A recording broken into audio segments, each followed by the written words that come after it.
Hi students. कल आप लोगों को एक मैथ होमवर्क दिया गया था, प्रैक्टिकल क्वेश्चन 37 रामा मोटर्स। ठीक है स्टूडेंट, एक मैथ होमवर्क दिया गया था रामा मोटर्स। आज उसी मैथ को हम सॉल्व करके आपको बता रहे हैं।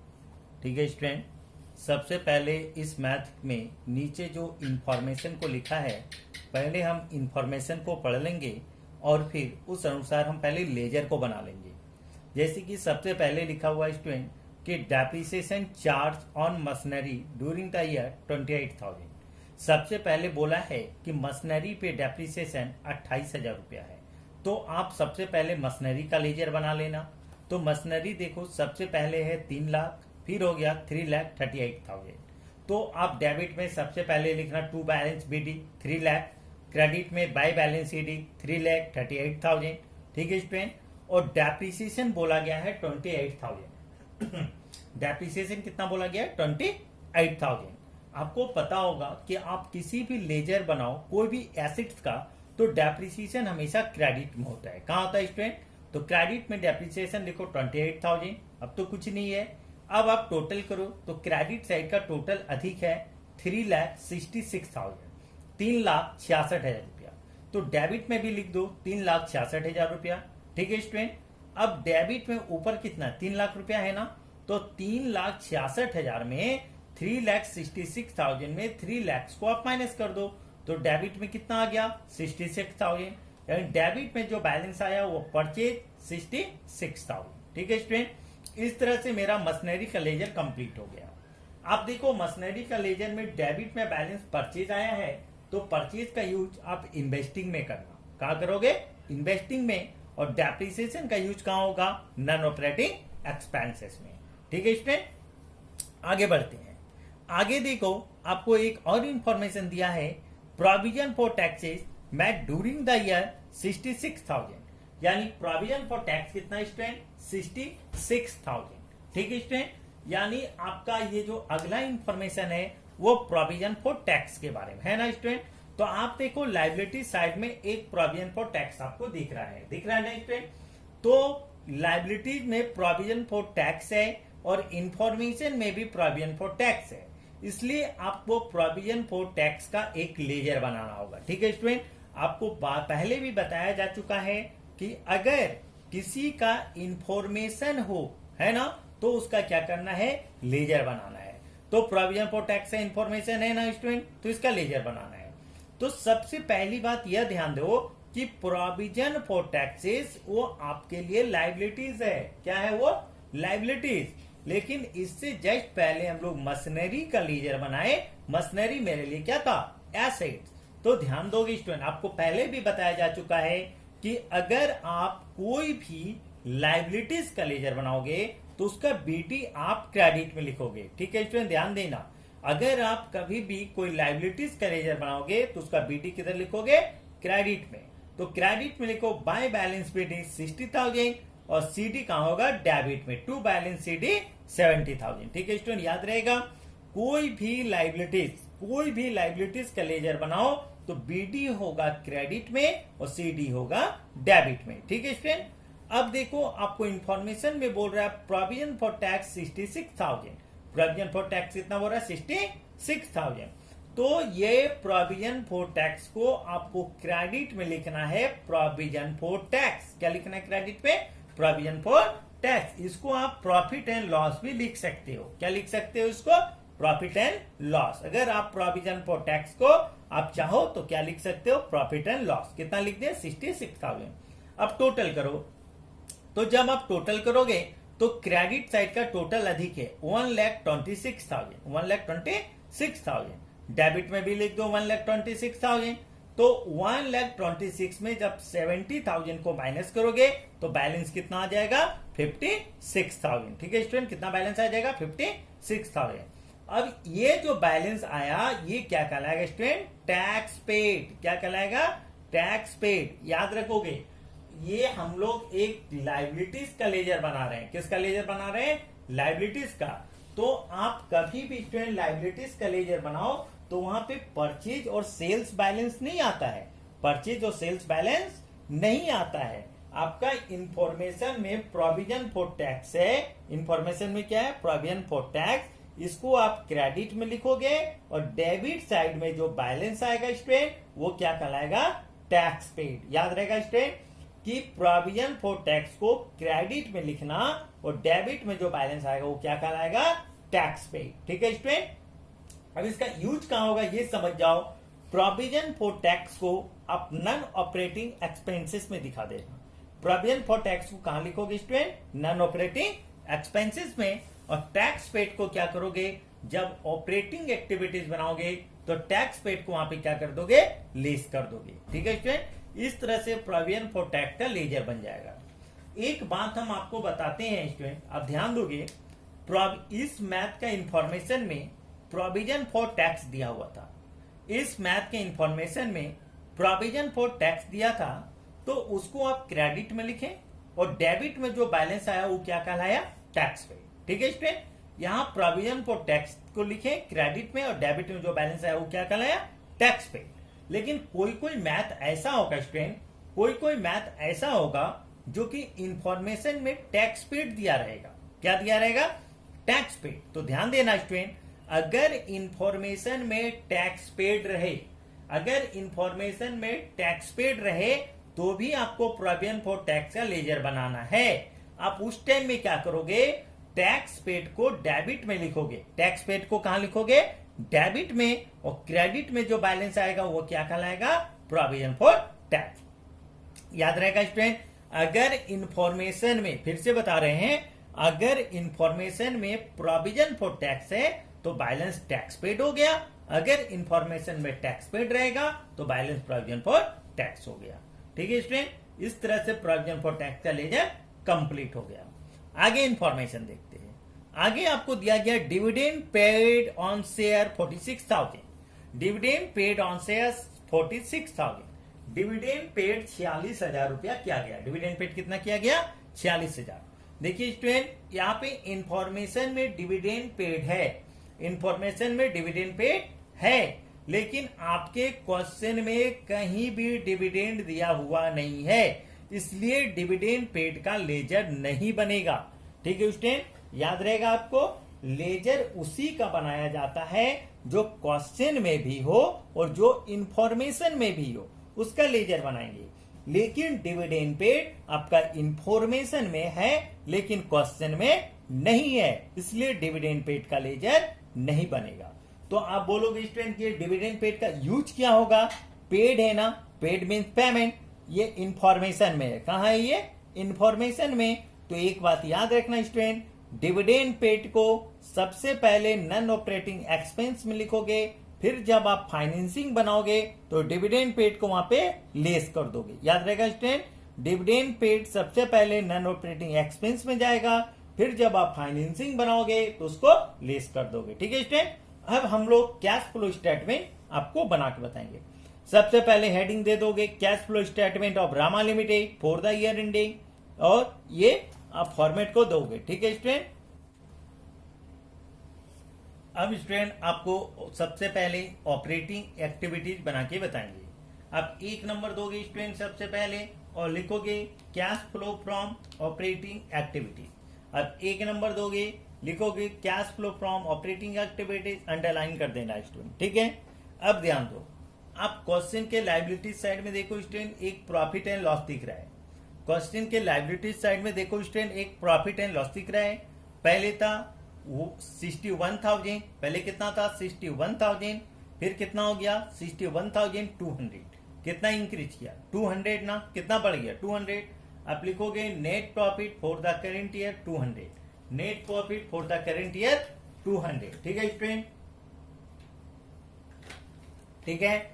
अगला हेडिंग दोगे 8 नॉन ऑपरेटिंग एक्सपेंसेस। अगला हेडिंग क्या दोगे, नॉन ऑपरेटिंग एक्सपेंसेस, अंडरलाइन कर दोगे। ठीक है स्टूडेंट, अब देखो स्टूडेंट, आप सबसे पहले आपको हम बताते हैं कि आप सबसे पहले एक मशीनरी का लेजर बनाए हो ना स्टूडेंट। अब उस मशीनरी के लेजर के क्रेडिट में देखो डेप्रिसिएशन लिखा हुआ है स्टूडेंट, है ना। तो डेप्रिसिएशन आपके लिए नॉन ऑपरेटिंग एक्सपेंस होता है। अब आओ और लिखो डेप्रिसिएशन ऑन मशीनरी 28,000, लिख दे स्टूडेंट। क्योंकि डेप्रिसिएशन क्या होता है आपके लिए, नॉन ऑपरेटिंग एक्सपेंस है। ठीक है स्टूडेंट।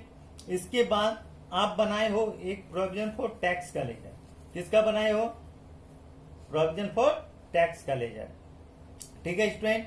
तो प्रोविजन फॉर टैक्स के लेजर के क्रेडिट साइड में देखो, प्रोविजन फॉर टैक्स लिखा हुआ है 66,000 लिखा हुआ है ना स्टूडेंट। हम आपको बताए थे कि प्रोविजन फॉर टैक्स को एक हम लोग प्रोविजन फॉर टैक्स का लेजर बनाए थे ना स्टूडेंट। तो प्रोविजन फॉर टैक्स के लेजर के क्रेडिट में देखो लिखा हुआ है प्रोविजन फॉर टैक्स 66,000 लिखा हुआ है ना स्टूडेंट। तो आपको लिखना है provision for tax 66,000। Provision for tax आपके लिए नॉन ऑपरेटिंग एक्सपेंस होता है स्टूडेंट। ठीक है, आगे बढ़ो। आगे आप इंफॉर्मेशन में देखोगे स्टूडेंट कि डिविडेंड पेड है 46,000। डिविडेंड पेड कितना है, 46,000। हम आपको बताए थे डिविडेंड पेड, पेड का मतलब पेमेंट।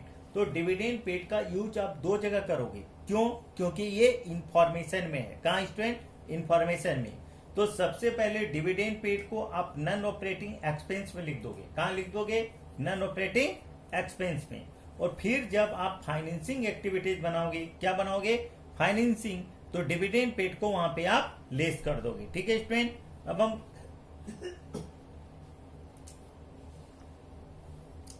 क्वेश्चन को शुरू से देखते हैं। Share capital non operating expense नहीं होता है। जनरल रिजर्व ये होता है ना। पहले कितना था, 1 लाख, फिर कितना हो गया, 1,20,000। कितना हो गया स्टूडेंट, बड़ा इंक्रीज हुआ 20,000 ना। आप लिखोगे transfer to general reserve 20,000, transfer to general reserve 20,000। आगे देखो, bank loan non operating expense नहीं है, क्रेडिटर नहीं है, बिल्स पेबल नहीं है। प्रोविजन फॉर टैक्स से हम लोग लेजर बना लिए हैं।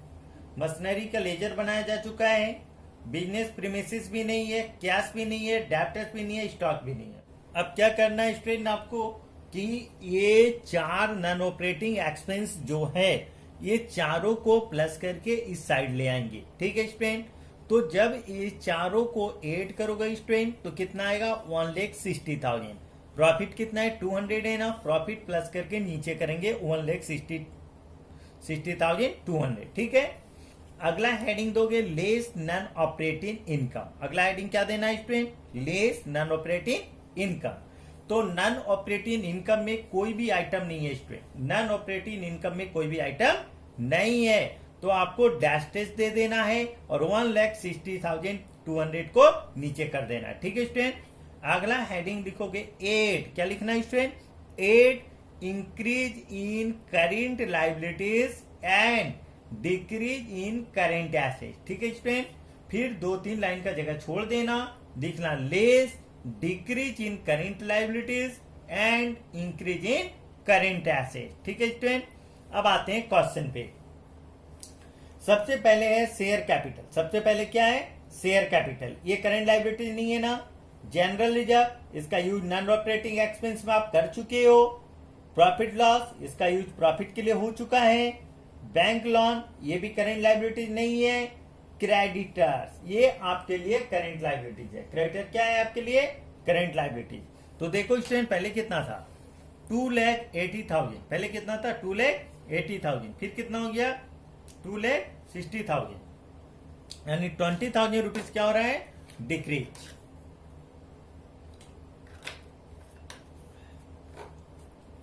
ठीक है स्टूडेंट। तो क्रेडिटर जो है 20,000 क्या हो रहा है, डिक्रीज हो रहे हैं ना। ये लाइबिलिटीज है ना, और क्या हो रहा है, डिक्रीज। तो डिक्रीज इन लाइबिलिटीज कहां लिखा हुआ है, देखो तो स्टूडेंट, यहां लिखा हुआ है इंक्रीज इन करेंट लाइबिलिटीज, और यहां क्या लिखा हुआ है, डिक्रीज इन करेंट लाइबिलिटीज, है ना। तो आप लेस पे आओ और लिखो डिक्रीज इन क्रेडिटर 20,000। ठीक है।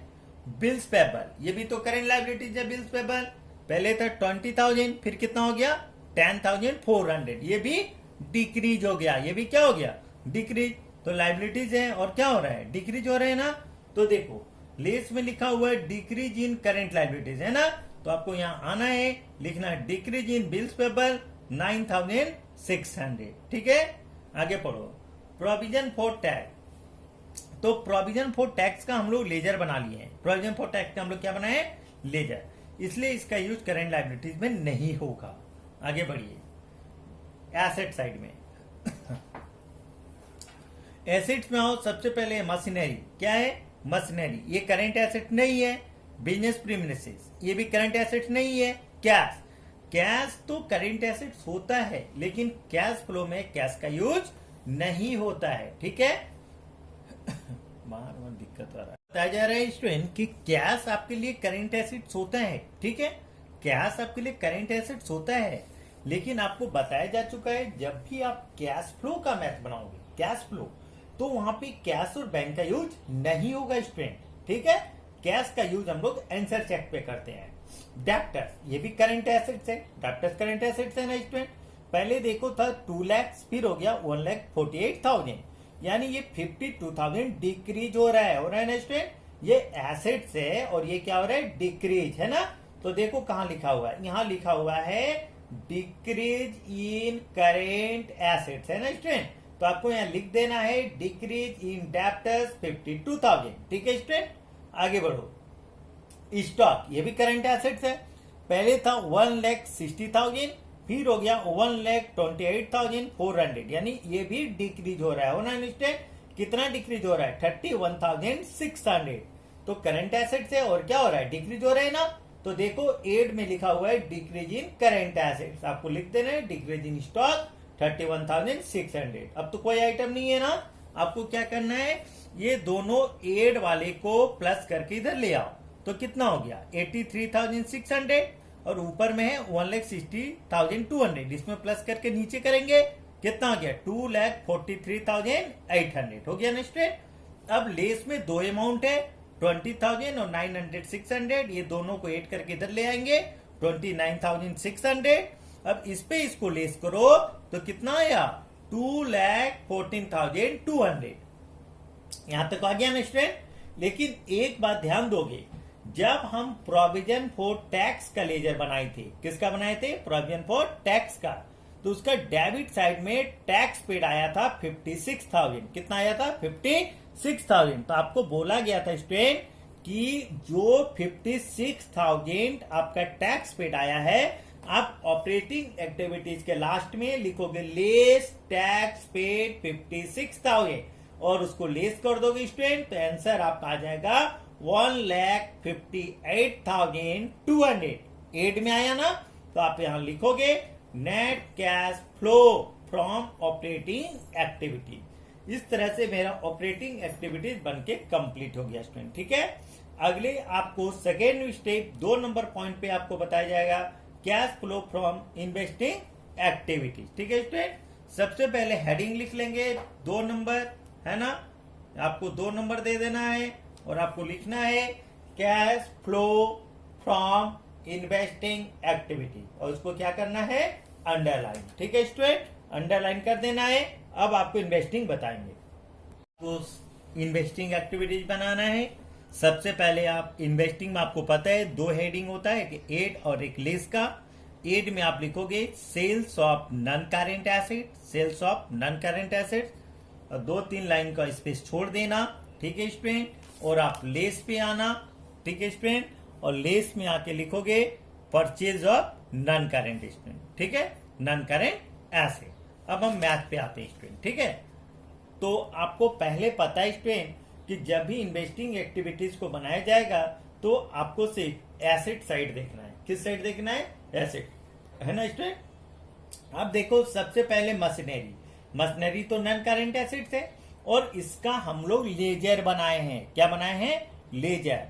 आपको बताया गया था स्टूडेंट कि अगर आप किसी का लेजर बना लेते हो तो उसका लेजर को देखोगे। ठीक है, तो आप जो मशीनरी का लेजर बनाए हो स्टूडेंट, इसका आप लेजर को देखोगे तो उसका लेजर में आया है डेबिट साइड में परचेज आया ना स्टूडेंट।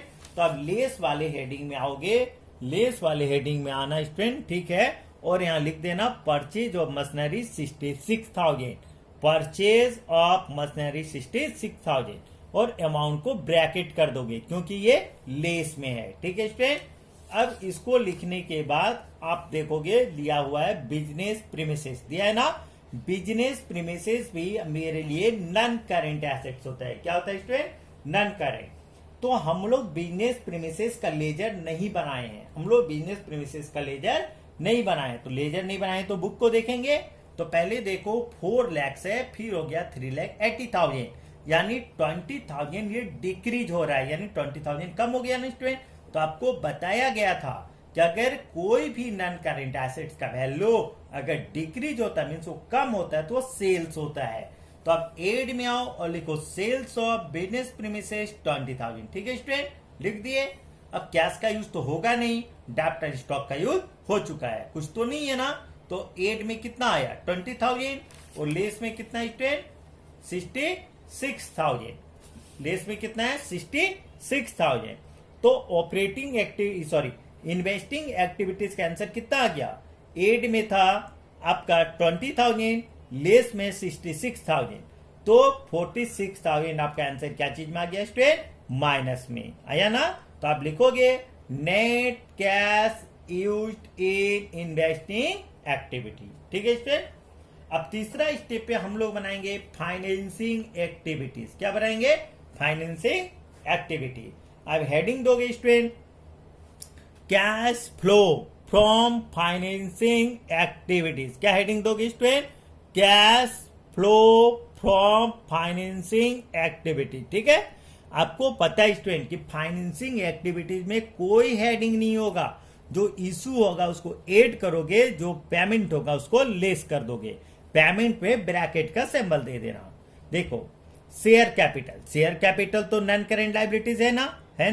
पहले था 4 लाख, फिर हो गया 5 लाख, पहले था 4 लाख, फिर कितना हो गया 5 लाख, तो 1 लाख रुपया इशू हो गया ना स्टूडेंट, बढ़ गया ना। तो आपको लिखना है issue of share capital 1 lakh rupees. ठीक है, इसके बाद क्या दिया हुआ student, general reserve. General reserve तो नॉन करेंट लायबिलिटी नहीं है, वो तो नॉन ऑपरेटिंग एक्सपेंस में चला गया। प्रॉफिट लॉस भी नॉन ऑपरेटिंग एक्सपेंस में चला गया। बैंक लोन ये आपका नॉन करेंट लायबिलिटीज है, क्योंकि इसका यूज ऑपरेटिंग में नहीं हुआ है। पहले था 1,40,000, पहले कितना था 1,40,000, फिर आपका कुछ भी नहीं है। तो इसका मतलब ये हुआ कि बैंक लोन का वैल्यू डिक्रीज हो गया, कम हो गया, क्योंकि पहले था 1,40,000 और अब कुछ भी नहीं है तो कम हो गया ना। कम हो गया मीन्स वो पेमेंट हो गया।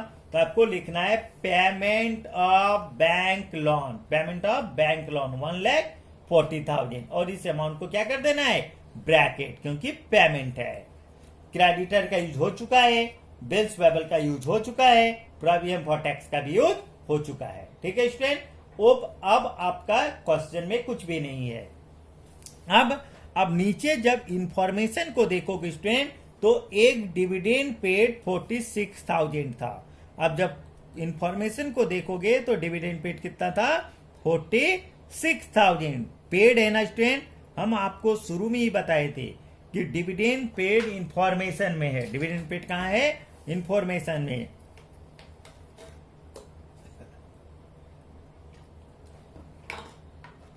डिविडेंड पेड इंफॉर्मेशन में है, इसलिए डिविडेंड पेड का यूज 2 जगह होगा। सबसे पहले डिविडेंड पेड का यूज नॉन ऑपरेटिंग एक्सपेंस में हुआ, फिर जब आप फाइनेंसिंग बनाओगे तो वहां पे डिविडेंड पेड को लेस कर दोगे। आपको पहले ही बताया गया था डिविडेंड पेड का लेजर हम लोग नहीं बनाए थे, क्योंकि डिविडेंड क्वेश्चन में नहीं था, इसलिए इसका यूज 2 जगह होगा। पेड है ना, पेड का मीन्स पेमेंट। सबसे पहले नॉन ऑपरेटिंग एक्सपेंस में करोगे, फिर जब आप फाइनेंसिंग बनाओगे तो वहां पे लेस कर दोगे। ठीक है, तो लेस में देखो 2 आइटम है, 1,40,000 और 46,000, ये दोनों को ऐड कर लेना, और 1 लाख प्लस में है, ऐड में इसको क्या कर देंगे माइनस में। तो आपका फाइनेंसिंग एक्टिविटीज का आंसर कितना आ जाएगा स्टूडेंट 86,000। कितना आ जाएगा 86,000। क्या चीज में आया माइनस में, क्या चीज में आया माइनस में ना। तो आप लिखोगे net cash used in financing activities. ठीक है, हो गया स्टूडेंट। इसके बाद आपको आंसर चेक करना है। आंसर चेक करने के लिए आपको बताया गया है कि आप कैश और बैंक का यूज करोगे। किसका यूज करोगे, कैश और बैंक का। तो कैश का देखते हैं, कैश पहले कितना है 1,000 है ना, कैश पहले कितना 1,000। अब ओपनिंग बैलेंस ऑफ कैश 1,000 लिखोगे। अब क्या करना है, तीनों का जो आंसर आया ऑपरेटिंग, इन्वेस्टिंग और फाइनेंसिंग, तीनों के आंसर को आपस में कैलकुलेट कर लेना। तो आपका आएगा 26,200 प्लस में, तो आप लिखना नेट इंक्रीज इन कैश 26,200। अब इस पे इसको ऐड कर दोगे तो आ जाएगा 27,200। तो देखो क्लोजिंग बैलेंस कितना है, 27,200 है ना। आपको लिख देना है क्लोजिंग बैलेंस ऑफ कैश 27,200।